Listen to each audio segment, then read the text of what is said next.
ஃபங்க்ஷனுக்கு போனேன் last week, எங்கள் அக்காவோட மேரேஜ்க்கு போனேன். போயிட்டு வரப்போ ஒரு 2-3 கால்ஸ் வந்துச்சு அம்மாவுக்கு, இந்த மாதிரி உங்கள் வீட்டில் பொண்ணு இருக்காங்களே, என்ன படிச்சிருக்காங்க என்னன்னு. நெக்ஸ்ட்டு அப்பா அம்மா என்ன பண்ணுறாங்கன்னு கேட்டாங்க. கேட்ட உடனே இல்லை சிங்கிள் பேரண்ட் மட்டும்தான், அப்பா இல்லை அம்மா மட்டும்தான் ஓனா.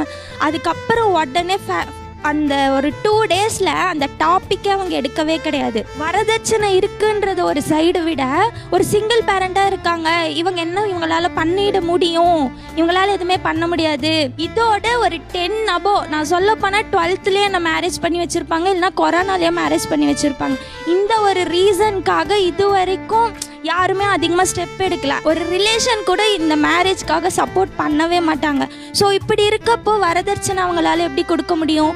ஸோ போகிற வீட்டில் அவங்க நம்மளை அக்செப்ட் பண்ணிக்கிட்டா ஓகேன்ற மைண்ட் செட் தான் இருக்குமே தவிர, அவங்க ஏதாவது நமக்கு பண்ணாங்கன்னா ஐயோ நம்ம கூச்சப்படுற மைண்ட் செட்டு கிடையவே கிடையாது. ஏன்னா நம்ம வீடு தான், அதுவும் நம்ம வீடு தான். அம்மா இல்லைன்னா அவங்க தான் நெக்ஸ்ட்டு நமக்கு அம்மா பேரண்ட் எல்லாமே அவங்க தான். அவங்க கொடுக்கறத நாங்கள் அக்செப்ட் பண்ணிப்போமே தவிர கூச்சப்படவே மாட்டோம். சரி ஓகே, சரி இப்போ இப்படி கேட்போமே, இப்போ அந்த பொண்ணுக்கு திருமணம் ஆகலை, இப்போ இங்கே இருக்கக்கூடிய அம்மாக்கள்ல யாராவது ஒருத்தவங்களுக்கு மகன் இருக்கும், அவங்க திருமணம் ஆகாமல் இருக்கும், அவங்க இந்த பொண்ணை மற்ற விஷயங்கள்லாம் ஒத்து வந்தா நீ ஏத்துக்க ரெடியா வரதட்சணை இல்லாம? சார் என் பையனும் நல்ல எம்என்சி கம்பெனியில் ஒர்க் பண்ணுறான், எனக்கு எந்த பிரச்சனையும் இல்லை.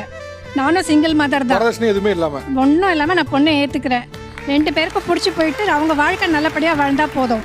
ஏன்னா நான் ஒரு ஆர்டினரி ஃபேமிலியிலேருந்து வந்தேன், நகை நட்டு இல்லாமல் தான் வந்தேன். என் மாமியார் தங்கம் மாதிரி என்னை பார்த்துக்கிட்டாங்க. எனக்கு தாழ்வு மனப்பான்மையெல்லாம் இல்லவே இல்லை.